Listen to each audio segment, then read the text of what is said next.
Buenas tardes, ¿cómo andan? Reaparece en la pantalla de TV Ciudad la edición central informativa de MBD Noticias. Tenemos una hora de información por delante. ¿Cómo te va, Natalia? Bien, y tú, Martín, todavía en la subidita de la semana, con tiempo fresco aquí en la capital y temperatura que irá subiendo. Veremos en cuántos aspectos, Sí. a cuántos aspectos se puede remitir esa frase. Digamos, el terreno político va subiendo y hay Sí. novedades bien frescas, porque según informó el semanario Búsqueda hace no demasiado esta tarde, la ex precandidata presidencial colorada y ex vicecanciller Carolina H.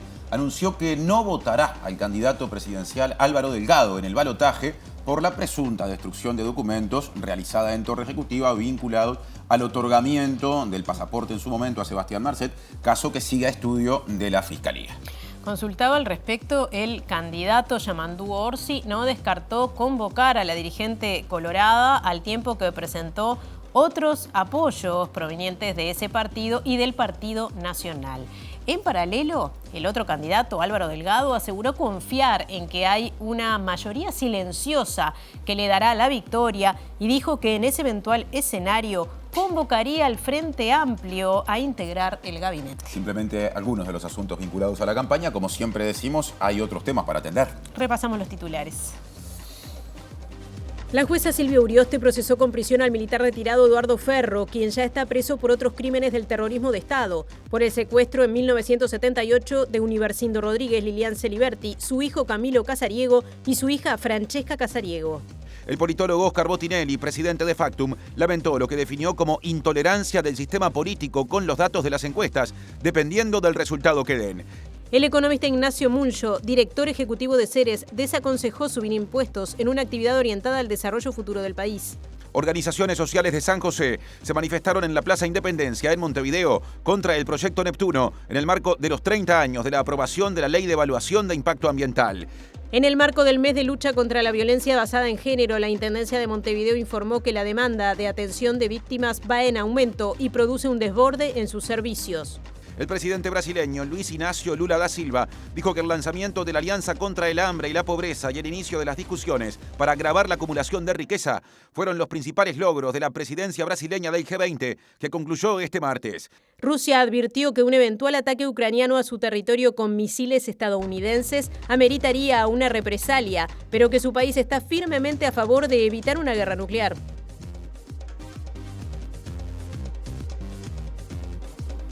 Ya saben que nos pueden ver en vivo en todos sus dispositivos a través de tvciudad.uy, por YouTube, y nos pueden escuchar en la radio de la Universidad de la República, uniradio.edu.uy o 107.7 FM. Ahora salimos del estudio, Martín. Claro, para seguir dentro del departamento de Montevideo, pero no ya en la ciudad de Montevideo. Nos contará en dónde está para dar su adelanto desde uno de los móviles Diego Martini, a quien estamos esperando justamente en esta edición de MBD Noticias. Mientras tanto, seguimos preparando otros asuntos en el comienzo de la edición de hoy, porque además de ese contacto con Diego, tenemos previstas otras posibilidades, otras informaciones. Hay asuntos importantes con respecto al pasado reciente y Julieta Núñez Tomás nos cuenta. ¿Cómo te va, Juli? ¿Cómo estás, Martín? Como escuchábamos en los titulares, el ex represor Eduardo Ferro fue procesado por la jueza Silvia Urioste, en este caso por 4 delitos de detención ilegal, de detención, de privación de la libertad y 2 delitos de violencia privada. Vamos a desarrollar más adelante sobre cuál de los casos vinculados al terrorismo de Estado es esto. Como escuchábamos, Eduardo Ferro ya fue procesado con prisión por la desaparición forzada de Óscar Tassino, y vamos a estar en unos minutos nada más hablando con 2 de las víctimas de este secuestro que se dio en la ciudad de Porto Alegre, en Brasil, en particular, quienes serán infancias, Camilo Casariego y Francesca Casariego. Vamos a estar con ellos en minutos nada más para desarrollar más sobre esta información. Les decía hace instantes que la idea también es seguir en el departamento de Montevideo, pero salir de la ciudad de Montevideo, porque hay otras localidades en el departamento capitalino y es tiempo de ver y escuchar a Diego Martini, que nos contará en dónde está y por qué. Diego, bienvenido, te vemos y te escuchamos. Justamente estamos esperando saber Bien, en dónde compañeros, estás. estamos en la zona de Santiago Vázquez, donde se acaba de inaugurar un mirador, en una zona donde había 90 toneladas de basura y además algunas obras de presupuesto participativo que tienen que ver con el Arroyo Santa Lucía, donde está la escuela de canotaje. Así que en un rato ampliaremos con eso y con la palabra de Carolina Cose también. Otro adelanto, el comunicador y militante nacionalista Sergio Puglia y la actriz y dirigente frente amplista Gabriela Iribarren compararon las propuestas en materia cultural de los programas de gobierno de los candidatos presidenciales Yamandú Orsi y Álvaro Delgado. Nosotros vamos a reinstalar los centros MEC, porque los centros MEC, digo, por supuesto que hay que revisarlos y ver que estén consonantes con la coyuntura de hoy, ¿verdad? Pero en su trayecto, que fueron 10 años de los centros MEC, son centros que atienden poblaciones menores a 5.000 personas. Si bien los centros MEC dejaron de funcionar, inauguramos las Casas de la Cultura y las Casas de la Cultura están trabajando para que cada uno de los artistas locales y las expresiones culturales de la sociedad se expresen. Bien, vamos ahora a dar el contacto, a llevar un contacto con nuestra compañera Julieta Núñez Toma. Ya nos hizo el adelanto, tema derechos humanos, novedades en el ámbito judicial. Julieta.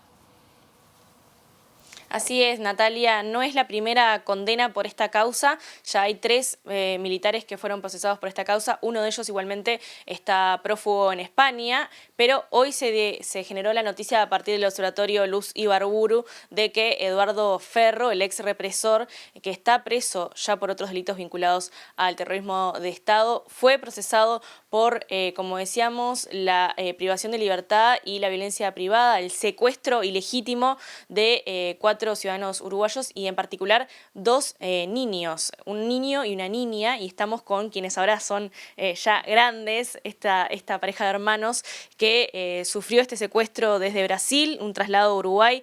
Cuéntenos cómo fueron estos años de buscar justicia, de buscar estos procesamientos a partir de la situación que se generó hace ya tantos años en Brasil. 46 exactamente, la semana pasada. Todos estos años no fueron los 46 años de buscar justicia, porque no, por muchos años ni siquiera se estaba planteado ese tema de la justicia. Hoy nos agarra con sentimientos encontrados.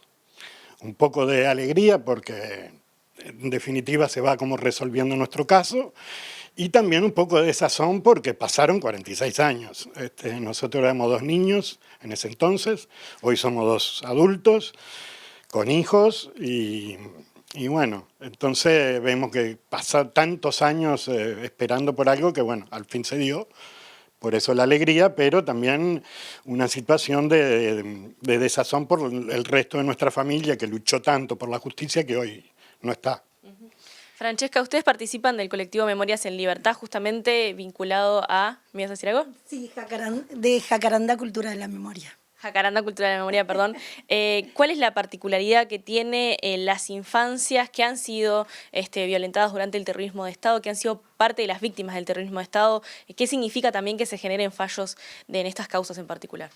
Bueno, ha sido muy difícil para las infancias porque durante mucho tiempo hasta nos costó asumirnos como en la violencia que se había cometido sistemática hacia las infancias, ¿no? Como asumir ese tema. De alguna manera, el que hoy estén pasando... y también tiene mucho que ver con la justicia eso, ¿no? Porque de alguna manera nosotros en la adolescencia... tuvimos la ley de caducidad y fue algo que fue un golpe muy fuerte, porque era era muy difícil entender cómo estaba sucediendo aquello, por qué la sociedad uruguaya elegía la impunidad, no elegía el camino de la justicia, ¿no? Fue como un golpe muy fuerte que nos alejó mucho, por lo menos a mí en lo personal me alejó mucho también como de la búsqueda, ¿no? Me desanimó mucho. Fue como que, y somos una generación como bastante como desanimada en ese sentido. Creo que la impunidad que implicó la ley de caducidad en nuestra generación fue muy profundo lo que marcó, ¿no? Esa elección y esa decisión y después que el pueblo la rectificara. Porque nosotros éramos infancias, éramos niñas, niños, habíamos sido violentados sistemáticamente, había un proyecto de adoctrinamiento hacia las infancias. Y bueno, y no habíamos tomado ninguna decisión en relación a la situación que el país estaba teniendo, ¿no? Y bueno, era como una... entonces, bueno, eso es como un poco lo que decía Camilo, es difícil, es un sentimiento como muy contradictorio, porque está buenísimo que por lo menos 46 años después haya justicia, y al mismo tiempo es como, bueno, está, pero necesitamos que la justicia, porque al final hay una impunidad biológica también, ¿no? Digo, porque está, hubo cuantas madres se han ido muriendo sin encontrar a sus hijos, a sus hijas, y cuántas abuelas, yo qué sé, nuestra abuela, ¿no? Tanto luchó, tanto y no vio nada de justicia, no sé, bueno, y así infinidad de personas que en Uruguay toda la sociedad que hemos transitado esta impunidad, ¿no? Bueno, pero sobre todo creo que es un logro de la gente que no bajó los brazos, que siguió peleando, familiares y todo el observatorio, un gran trabajo de los abogados, del grupo de abogados que sortió las 1000 chicanas que ponen los torturadores para ir zafando, ¿no? Porque ellos hace años que están y hace años que vienen escabulléndole a la justicia y bueno, en este caso se va como cerrando nuestro caso, o sea, son 3, falta 1, que está, como tú decías, está requerido, prófugo, pero bueno, es un triunfo, un mojón, digamos, para mirar hacia adelante y poder realmente llegar a la justicia. Le habías escrito una carta a Eduardo Ferro hace unos años, señor secuestrador, le decías. Sí. ¿Qué le dirías en este momento? Y bueno, no sé qué le diría, no sé si lo puedo decir en la tele, lo que realmente pienso. Igual hay cosas que todavía siguen tenemos todavía muchas cosas para seguir exigiendo, ¿no? Como sociedad. De hecho, Ferro ganó un juicio al Estado por una jubilación, por en sus funciones cometer delitos de lesa humanidad. ¿Y cómo seguimos pagándole la jubilación a una persona y tantos otros que están procesados, por ahí están en prisión, pero siguen cobrando una jubilación, les seguimos pagando en sus funciones, por ser delincuentes, o sea, porque en sus funciones cometieron delitos de lesa humanidad. Entonces, es como que complejo, ¿no? Las cosas que siguen pasando, ¿no? Pero Gracias. bueno, siempre la justicia, siempre digo igual, eso como, la importancia de este hecho. El dicho de la justicia tarda, pero llega, bueno, llega. Es importante que no llegue. va a haber impunidad. Esta gente va a seguir presa, porque en definitiva Ferro estaba preso, iba a seguir preso, pero bueno, va a seguir un poco más.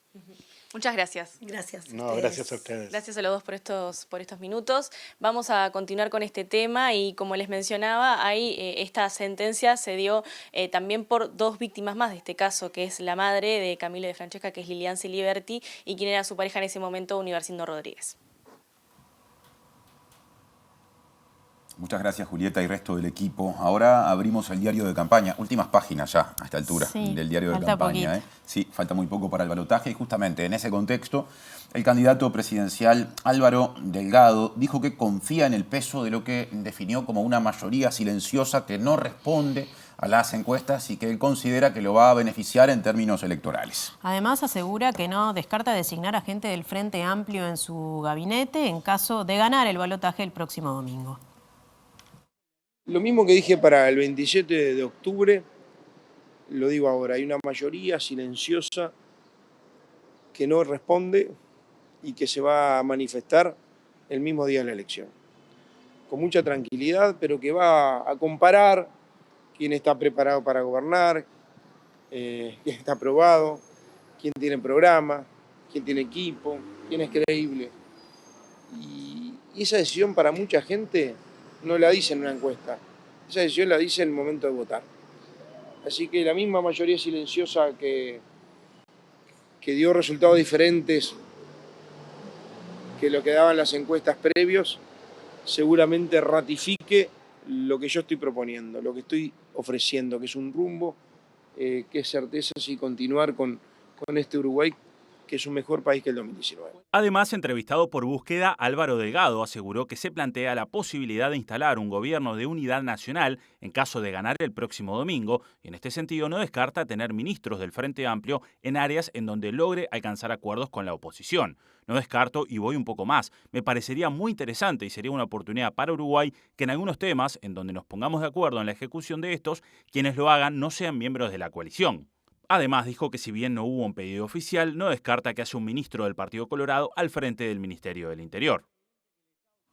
Y el candidato presidencial Yamandú Orsi sostuvo que es raro o no entiende el planteo de Delgado de convocar a Frente Amplistas para conformar un eventual gabinete en el caso de ganar. Y también se refirió a uno de los asuntos mencionados en la portada, porque aseguró que no descarta hablar con la ex subsecretaria de Relaciones Exteriores y precandidata presidencial colorada, Carolina H., para tratar de obtener su apoyo rumbo al balotaje, ya que H. recientemente, hoy lo publicó Búsqueda, declaró que no votará a Delgado en la segunda vuelta. Me hubiese gustado que esa decisión, que esa definición o que ese espíritu se hubiese reflejado no solo en estos 5 años de gobierno, que hubiese sido una linda oportunidad, una buena experiencia, sino también a la hora de plantear lo que piensa el candidato, por ejemplo, en el debate. No hubiese hablado tan mal del Frente Amplio permanentemente y hubiese planteado más los temas para adelante. Entonces, es raro o no entiendo cómo es posible que alguien que tiene la libertad de ser bien crítico con mi fuerza política y tiene todo el derecho del mundo, e incluso centrar toda una exposición en el frente, lo que no hizo el frente, y después, que ojalá sea la realidad, y después ver que hasta se podría cogobernar. Creo que no está encontrando la centralidad de su planteo, porque es muy contradictorio. Me parece perfecto y acepto, y me parece correctísimo, y es lo que hay que hacer, tener ese ida y vuelta. Pero si en el mismo día tú a otro medio le dices que tu adversario directamente no mandaría, o sea, te subestima de esa manera, no sé a cuál de los dos actores creerle. La ex vicecanciller Carolina H. afirmó al semanario Búsqueda que no votará al candidato nacionalista Álvaro Delgado en el balotaje por los hechos presuntamente irregulares ocurridos en Torre Ejecutiva que denunció en Fiscalía. Hace tiempo que no hablo con ella, no nos hemos encontrado, pero no, de este tema no, en esta instancia no he hablado con ella todavía. ¿Y luego de esta confirmación cree que es...? Sería interesante saber lo que piensa, sí, la verdad. Otro asunto, aunque relacionado. 3 dirigentes tacuaremboenses del Partido Nacional, que se autodefinen como wilsonistas, manifestaron su apoyo a la candidatura presidencial de Orsi, justamente. Uno de ellos ocupó cargos en la intendencia de Tacuarembó durante casi 3 décadas.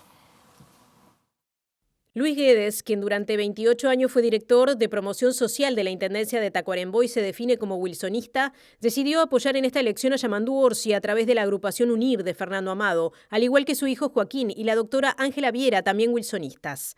Luis Guedes es fundador de la Lista 50 en Tacuarembó, Joaquín Guedes es dirigente de la agrupación Renovación de la Lista 32 del Partido Nacional y Ángela Viera es referente departamental del Partido Nacional. Guedes explicó que su decisión de apoyar a Orsi es porque cree que será el candidato que mejor conducirá al país y criticó a la dirigencia del Partido Nacional a pesar de definirse blanco como hueso de bagual. Fue lo que me decidí. Qué mejor estar en algún proyecto diferente, un proyecto que apunta a lo que me gusta, que es la parte social. Soy un trabajador social de 40 años, 28 como promoción social de la Intendencia, como ustedes lo saben, la prensa lo sabe, y bueno, con la cabecita muy en alta. No les voy a prometer voto porque no tengo. Si tengo militancia y puedo salir y puedo dar la cara, que eso es lo bueno. Y quiero a mi pueblo. Entonces, cerrando bien, una frase del viejo caudillo. Si no sabemos gobernar 3 millones de habitantes, somos criminales. Vamos arriba, Wilson. Presenta Antel. Renová tu plan de fibra con un 50% de descuento por 3 meses y muchos más beneficios. Bien, nos vamos ya mismo al contacto con Diego Martini, que está allí en la zona de Santiago Vázquez, en Montevideo, pero fuera de la ciudad, como decía Martín Rodríguez hace un ratito. ¿Y qué pasa por ahí, Diego? ¿Hay festejo? Así es, compañeros, se acaba de inaugurar lo que es el mirador acá en la zona de Santiago Vázquez, en una zona donde había antes 70 toneladas de basura, así que vamos a hablar con el intendente de Montevideo, Mauricio Zunino, a quien le agradecemos por estos minutos. Acaba de inaugurarse y acaba de subir. Bueno, ¿de qué trata un poco este mirador, esta obra? Bien, teníamos que complementar este espacio y esta plaza, la plaza que estás hoy aquí, la inauguramos el 27 de junio, que era parte del programa de áreas liberadas. El programa de áreas liberadas lo que consistía era donde antes había un basural, transformarlo en un espacio público. Ahí, como vos bien decías, habíamos sacado 70 toneladas de basura de este lugar y nos quedaba todavía por reconvertir lo que era un viejo tanque de OCE en desuso, que era la que abastecía, digamos, de agua al pueblo de Santiago Vázquez, hoy transformado en un mirador. La verdad que acabamos de subir, la vista es espectacular, tenés una vista sobre todo del Santa Lucía, el Puente Viejo, el Puente Nuevo, la zona de las embarcaciones, el propio pueblo. O sea, vale la pena para aquellas personas que incluso no son de la zona poder darse una vuelta, porque estamos abriendo varios lugares, varios espacios públicos en Santiago Vázquez, que la verdad que vale la pena venir a conocerlos y a recorrerlos. ¿Qué deja esto justamente para una zona que es Montevideo, pero es justamente el único pueblo que tiene Montevideo? Bueno, obviamente tiene las particularidades que tiene un departamento como Montevideo, en el cual muchas veces la propia dinámica de la centralidad de la ciudad hace que otros espacios, el área rural, el área de Santiago Vázquez, queden a veces como más olvidadas por la mayoría de la población. Nosotros estamos presentes, estamos haciendo acciones en Santiago Vázquez y además invitamos a todas y a todos a venir a Santiago Vázquez y a conocer básicamente las cuestiones que tiene este pueblo para darlo.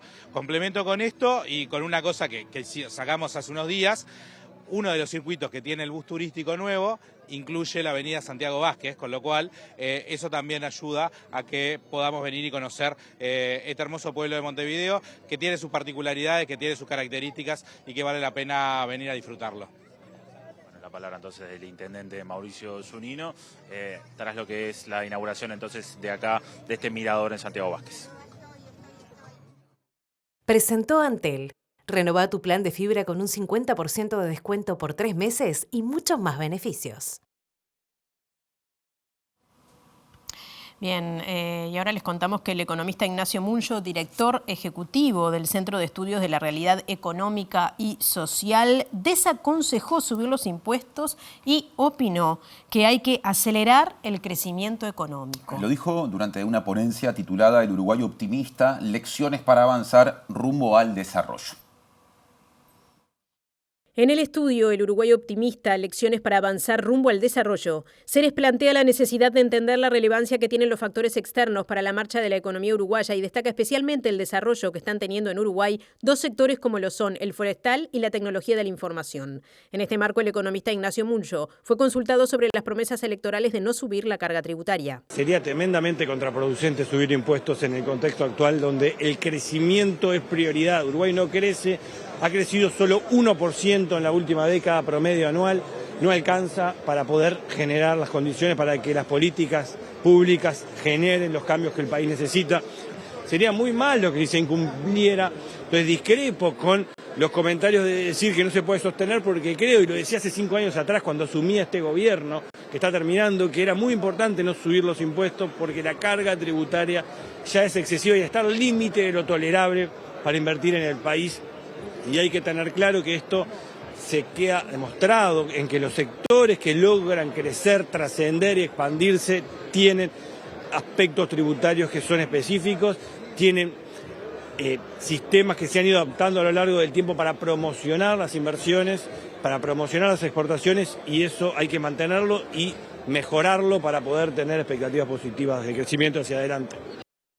Otra mirada académica, pero más específicamente a la campaña electoral, porque el politólogo Oscar Botinelli, que es presidente de Factum, que tiene sus columnas aquí en esta pantalla de TV Ciudad, lamentó lo que definió como intolerancia del sistema político hacia los resultados que van arrojando las encuestas. Claro, y aseguró que eso ocurre cuando estos datos no son favorables al interés político de un sector determinado. Hay mucha dificultad para que los dirigentes políticos entiendan que se está analizando y viendo qué errores cometen. Que error no es pensar que el país debe ser de una manera u otra, eso es ideológico. Errores que si usted piensa así y habla para allá, se está equivocando, ¿no? Si piensa así, hable para ahí, ¿no? Y esto ha generado mucho más estrés. Y además, una cosa que antes no ocurría, siempre la atribución de malas intenciones. Está al servicio del otro. El tema es que en el mismo momento las dos partes acusan a uno de estar al servicio del otro, ¿no? Porque a ninguna de las dos le satisface el resultado. Por ejemplo, hasta el 27 de octubre tuvimos que soportar. El único que dice que la coalición está por encima del Frente Amplio, facto. Bueno, terminó que dio eso. Pero era como, mire, qué disparate dice. Bueno, ahora como dijimos que la estructura que surgió de la elección, la arquitectura del Parlamento, favorece al Frente Amplio, vienen los ataques del otro lado. Está haciéndole el favor al Frente Amplio. Bueno, dijimos cómo eran los números y cómo es la arquitectura del Parlamento. Y nosotros no fuimos los que pusimos los 16 senadores ahí a dedo. Fue la gente que votó. Y el expresidente José Mujica dijo que hay que alejar de la política a quienes les guste mucho la plata. Sí, entrevistado en la radio M24 también cuestionó lo que definió como ostentación del presidente Lacalle Pou por el hecho de que hace un tiempo se compró una moto valuada en $50.000. Yo sé que los problemas sociales no se arreglan con ayuda.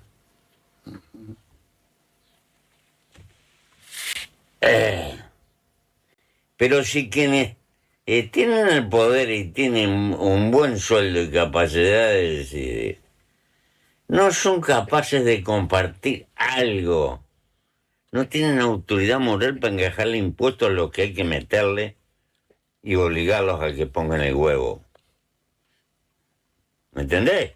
Que eso es lo fuerte, lo que puedo aportar. Ahora, vos le encajás impuestos y vos la tuya, nada. No colaboras con nada, sos un reverendo hijo de puta. Yo ponía más de la mitad de mi sueldo para el junto. Y tengo el recibo, Hay 2 periodistas que tienen toda la lista de recibos para cuando me muera. Le di más de $500.000. Y esa escuela me costó casi $500.000. Me refiero que son unos miserables. En la calle se compró una moto de $50.000. Tiene 2 camionetas al pedo. Se compró... ¿Te das cuenta? Estos son los padres de la patria. Déjate. Son unos vinteneros ordinarios. Yo creo que la política y el hacer plata hay que separarlo. A los que les guste mucho la plata hay que correrlos de la política.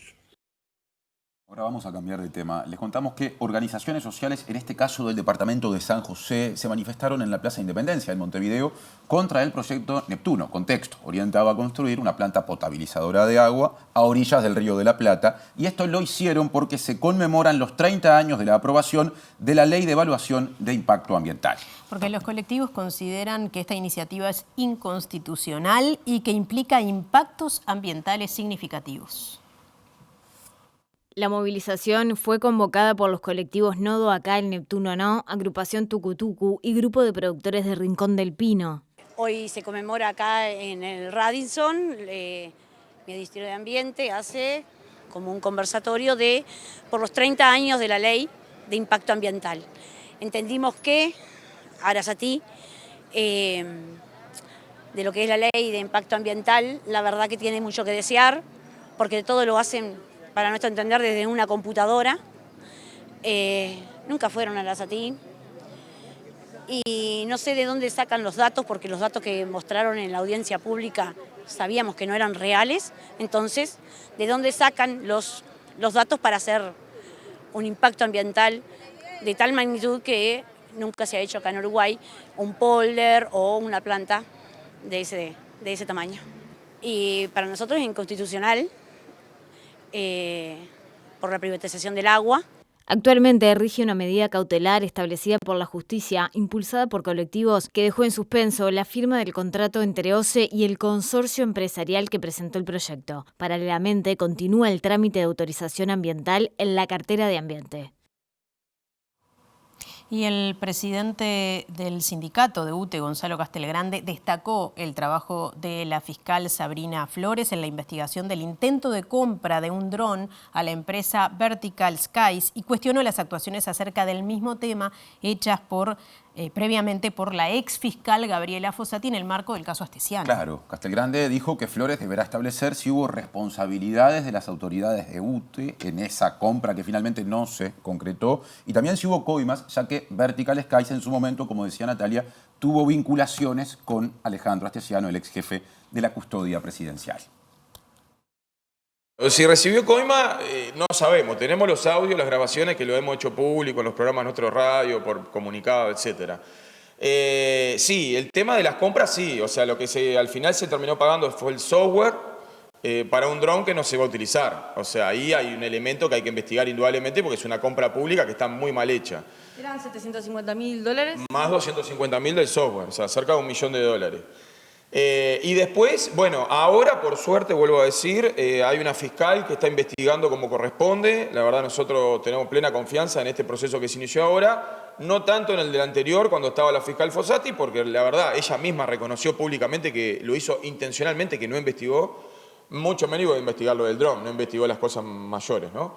Pero bueno, ahora sí. Entonces nosotros como sindicato, Fito, nos vamos a poner nuevamente a la orden, como nos pusimos de la fiscal anterior, que no hizo nada, con esta fiscal para bueno, brindarle toda la información que nosotros tenemos y será la justicia la que va a resolver si hubo coima, no hubo coima, si hubo dolo, no hubo dolo. Presenta Casur Seguros. Somos la primera cooperativa de corredores de seguros del Uruguay. Contamos con soluciones personalizadas de las compañías más importantes de Uruguay para proteger lo que más importa. Unidos para un futuro asegurado. Contacta con nosotros.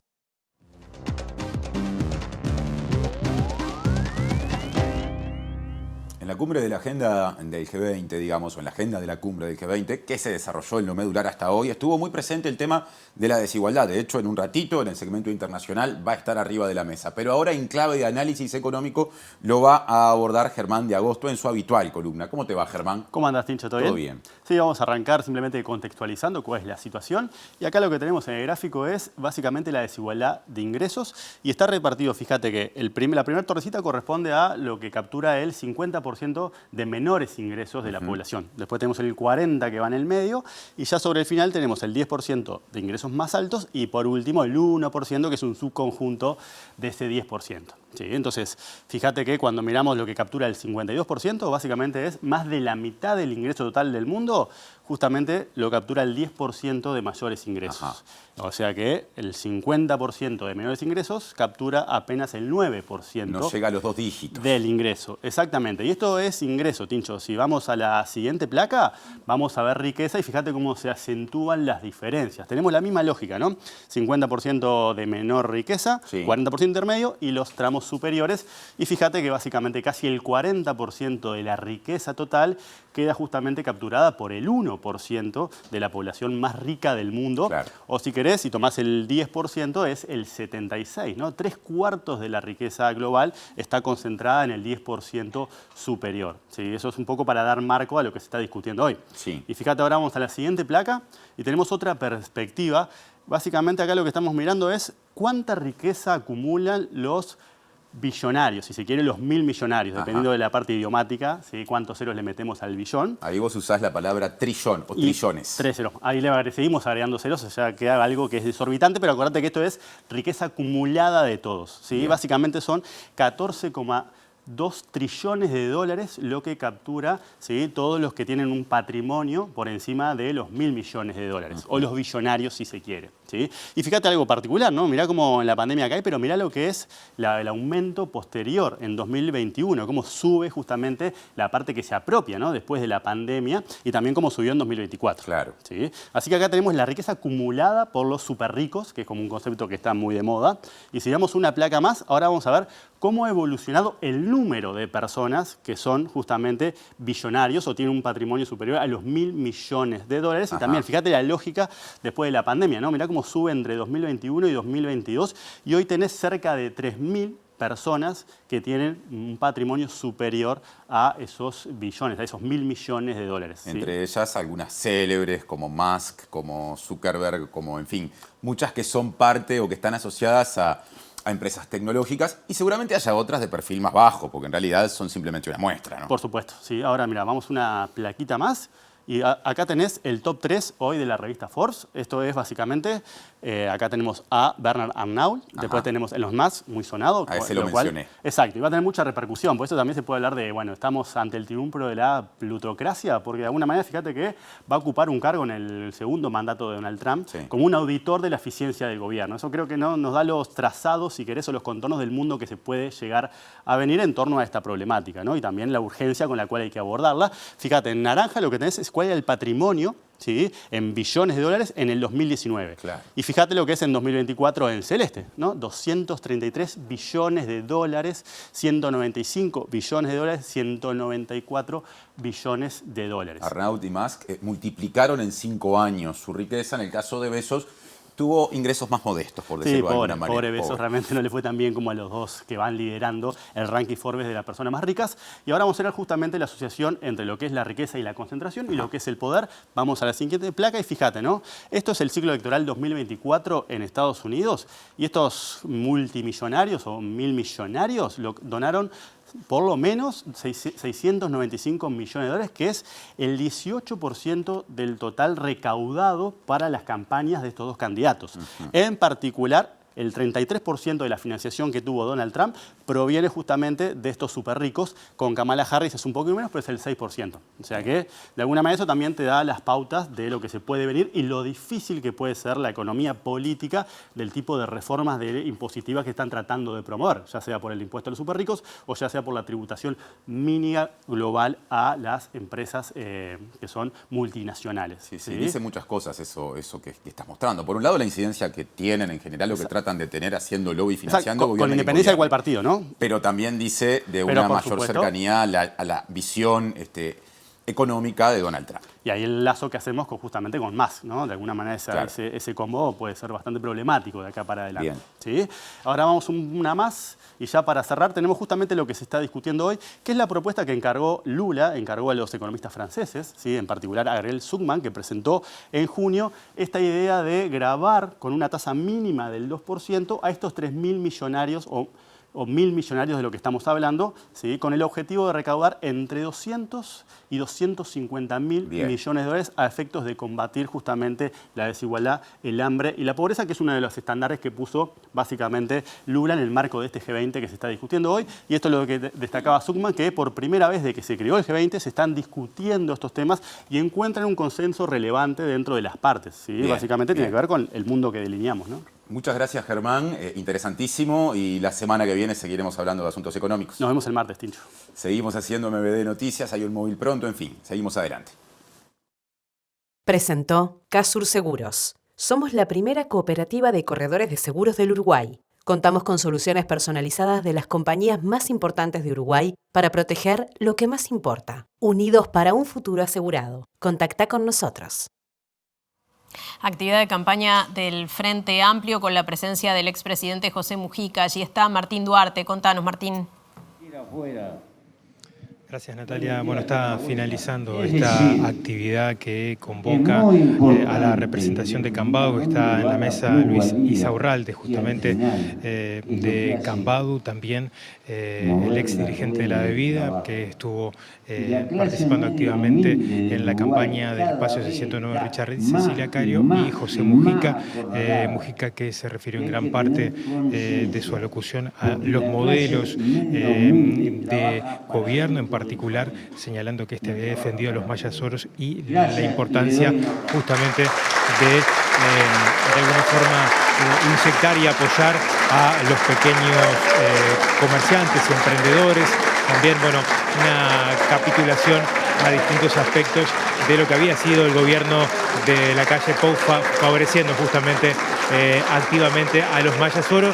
En gran parte del discurso señaló, bueno, yo no les digo qué votar, pero sí que sean responsables con su voto el próximo domingo a partir de lo que marcan los distintos modelos. Como verán en imágenes, acaba en estos momentos de finalizar la actividad.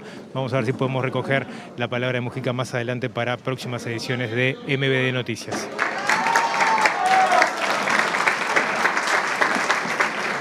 El senador frente amplista reelecto Daniel Casciani cuestionó al presidente de la calle Pou por no asistir a la cumbre del G20 a la que había sido invitado. El ministro de Relaciones Exteriores, Omar Paganini, asistió en representación de Uruguay a esta actividad que se desarrolla en Río de Janeiro, en Brasil.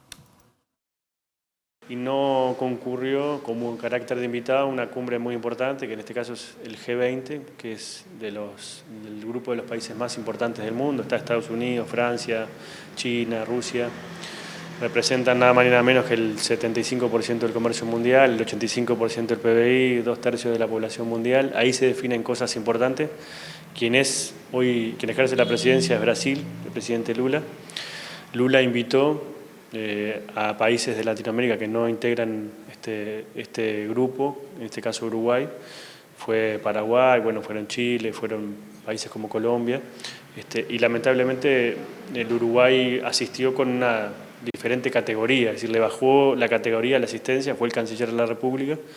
Y bueno, la verdad que es un poco llamativo que estando tan cerca ahí en Río de Janeiro, el presidente no tenga, no sé, una hora para ir hasta la cumbre y sobre todo tratar de articular algún tipo de política con respecto a algunas cosas.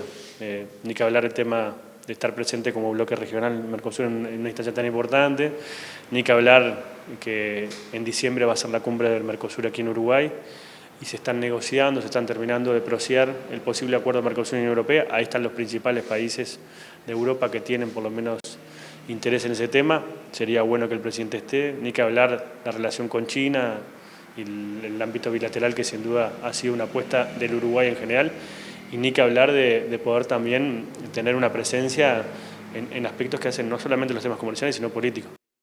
Presenta Mercado Agrícola de Montevideo, en el corazón de un barrio donde late la ciudad. Mercado de Historias. Mercado de Historia.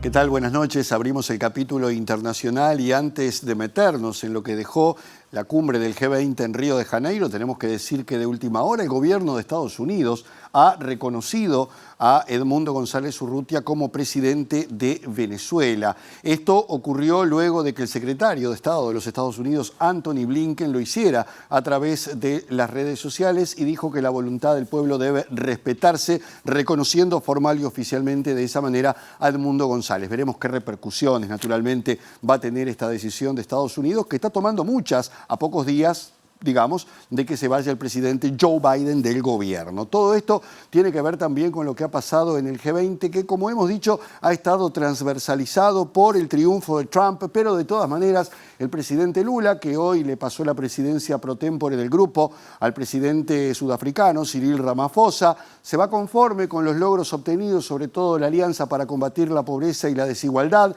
también aspectos que tienen que ver con la energía limpia y el cambio climático y otros que han quedado en el debe, pero de todas maneras fue una reunión muy particular donde posteriormente se dieron también varias reuniones bilaterales en el marco de esta cumbre que seguramente va a dejar muchos acontecimientos hacia adelante para que sean protagonizados por quienes estuvieron precisamente en esa cumbre acordando cosas que todavía están en el debe. Temos a responsabilidade de fazer melhor. É com essa esperança que passa o martelo da presidência do G20 para o presidente Ramaphosa. Esta não é uma transmissão da presidência comum. É a expressão concreta dos vínculos históricos, econômicos, sociais e culturais que unem América Latina e África. Tras entregar la presidencia pro tempore del G20 al mandatario sudafricano Cyril Ramaphosa, el presidente brasileño destacó las dos iniciativas en el discurso con el que clausuró la cumbre de jefes de Estado y de Gobierno de las mayores economías del planeta, que tuvo lugar entre lunes y martes en Río de Janeiro. Lula destacó principalmente el lanzamiento de la Alianza Global contra el Hambre y la Pobreza, una iniciativa suya que nació con 148 miembros fundadores, incluyendo 82 países, más la Unión Europea y la Unión Africana, y el comienzo de un debate inédito sobre la creación de un impuesto sobre los superricos, agregó el mandatario brasileño. En la declaración final de la cumbre de Río, el G20 manifestó su apoyo a la tributación progresiva para que los ricos paguen impuestos de forma más efectiva y se comprometió a proseguir sus discusiones en torno a la propuesta brasileña para la posible creación de un tributo global a los superricos. Lula da Silva también destacó el lanzamiento de la Alianza Global por la Energía Limpia, en la que participarán una docena de países interesados en impulsar la transición energética, propuesta presentada junto a Gran Bretaña, cuyo primer ministro Keir Starmer pidió acelerar la transición a la energía limpia, bajar las facturas energéticas y reducir las emisiones en todo el mundo, entre otras conclusiones. Y el acuerdo Unión Europea-Mercosur se esperaba que avanzara en algo en esta reunión del G20, dada la oportunidad de que varios líderes, tanto del bloque europeo como del Mercosur, se encontraran. Pero todo eso todavía está en suspenso, mucho más teniendo en cuenta que los agricultores franceses, respaldando la posición de su país y del presidente Macron, se oponen tenazmente a un acuerdo de esa naturaleza. Hoy lo hicieron en la frontera de la Jonquera con España, donde bloquearon las vías de acceso y también derramaron algunos contenidos que traían los camiones que provenían de España. Una veintena de tractores y en torno a un centenar de personas participaron en la operación que se llevó a cabo en el peaje de Le Boulou, en la autopista A9 que comunica con España, y que en un primer momento se desarrolló sin la intervención de las fuerzas del orden francesas, donde saquearon al menos 2 camiones españoles de los que vertieron el vino que transportaban. Si bien los manifestantes dejaban paso a los buses y vehículos particulares, inspeccionaban los camiones con carga que llegaban de España, en el marco de las diferentes acciones por todo el país que lleva adelante también la Federación Nacional de Sindicatos de Explotadores Agrícolas para presionar a su gobierno, porque considera que no han obtenido la mayor parte de las reivindicaciones que motivaron sus protestas hace un año. En este caso, la reivindicación que aparece en primer lugar es el abandono del acuerdo de libre comercio entre la Unión Europea y el Mercosur, que está tratando de sacar adelante la Comisión Europea con el respaldo de una mayoría de gobiernos de países miembros, entre los que se encuentran Alemania y España, pero con la oposición total de Francia. Para hacer presión a Bruselas, el gobierno francés anunció este martes que va a proponer la organización de un debate en el Parlamento Europeo, seguido de una votación, donde Francia está tratando de construir una alianza de países comunitarios que pueda imponer un veto e impedir la finalización del acuerdo. Y hablando del presidente francés, Emmanuel Macron se comunicó hoy con el líder ruso Vladimir Putin para pedirle que revea esa nueva condición que le ha dado a la doctrina nuclear a partir de la consideración de que el uso de misiles de largo alcance contra su territorio amerite y habilite una respuesta de Rusia que pueda emplear armas nucleares tácticas. Todo esto se ha dado en forma vertiginosa en los últimos días a partir de la autorización de Estados Unidos que le ha permitido justamente al gobierno de Volodymyr Zelensky utilizar los misiles ATACMS que pueden llegar hasta 300 kilómetros dentro del territorio ruso. De hecho, hoy mismo Ucrania atacó con esos misiles la zona rusa de Briansk, que es una de las provincias donde los ucranianos han realizado incursiones en territorio ruso. El canciller Sergei Lavrov, que está justamente en el G20, dijo que Occidente quiere esta escalada y que su país se reserva la respuesta. El ejército ucraniano bombardeó la región fronteriza rusa de Briansk con misiles estadounidenses de largo alcance ATACMS, confirmó un alto funcionario ucraniano después de que Rusia denunciara ese ataque, al que respondió el canciller ruso Sergei Lavrov, quien prometió que su país dará una respuesta acorde al estimar que Estados Unidos está implicado en estos ataques que abren una nueva fase de la guerra. El canciller aseveró que no es posible usar esos misiles sin la ayuda de expertos y de instructores de Estados Unidos que brindan datos satelitales, la programación y el objetivo, luego que el presidente Vladimir Putin ratificara este martes la doctrina nuclear actualizada, donde de acuerdo con el documento divulgado, el propio mandatario es quien toma la decisión y una agresión contra el Estado de parte de un país que pertenezca a un bloque militar será considerada como una agresión de todo el bloque. El portavoz del presidente ruso Dmitry Peskov afirmó este martes que el conflicto armado con Ucrania se ha convertido en un enfrentamiento entre Moscú y la Alianza Atlántica, mientras que el presidente ucraniano Volodymyr Zelensky afirmó que en el 2025 se decidirá quién aplastará a quién en el conflicto ucraniano. Presentó Mercado Agrícola de Montevideo, en el corazón de un barrio donde late la ciudad. Mercado de Historias. Mercado de Historia. Hay tiempo para una breve salida con Julieta Núñez Tomás. También tenemos que pensar... Así es, compañeros, estamos en la Facultad de Arquitectura, en particular en el Salón de Actos. Se está llevando a cabo un debate en este momento entre Juan Pablo Delgado, quien es presidente del MEVIR, y Lucía Echeverri, diputada del Frente Amplio y ex también directora de Vivienda del Ministerio de Vivienda y Ordenamiento Territorial. Este debate fue organizado por la Facultad de Arquitectura, pero también por organizaciones sociales que han venido desarrollando en los últimos meses un trabajo en profundidad sobre las preocupaciones que hay de vivienda en nuestro país, las preocupaciones territoriales, las preocupaciones sociales, económicas, sobre todas las aristas de la vivienda, y han volcado en una mesa anterior a esta del debate estas preocupaciones para proyectarse hacia el periodo de gobierno 2025-2029, recogiendo cuáles son las preocupaciones de las personas y también los planteos que tienen que ver con la política de vivienda concretamente. Vamos a escuchar brevemente ahora a Juan Pablo Delgado, que está finalizando su primera intervención vinculada a la vivienda en debate. La gente que vive en situación de calle tendrá también soluciones habitacionales. Seguramente lo que deje este debate lo tendremos en próximas ediciones. Simplemente cumplimos con la presencia en vivo allí. Y ahora estamos cerrando con pronóstico del tiempo. Exacto, vamos a ver cómo estará el tiempo en las próximas horas en Montevideo y área metropolitana. Mañana miércoles 20 de noviembre, un día bastante similar al de hoy. Nuboso o algo nuboso en algunos momentos. La mínima será de 13 grados y la máxima de 22. El miércoles habrá periodos de claro. En cambio el jueves no, porque estará nuboso o algo nuboso con periodos de cubierto, pero no se pronostican lluvias. Las temperaturas extremas para Montevideo y el área metropolitana para pasado mañana jueves, una mínima de 14 grados y una máxima de 22. Bien, y se espera que suban en los próximos días las temperaturas. Nosotros nos vamos y los invitamos a quedarse como todos los días porque ya viene el lado B. La primera edición de 9D Noticias empezará mañana tempranito como siempre a las 8. El segundo turno informativo llegará a las 13 y estaremos con Natalia a las 18:55. Hasta mañana. Que pasen bien.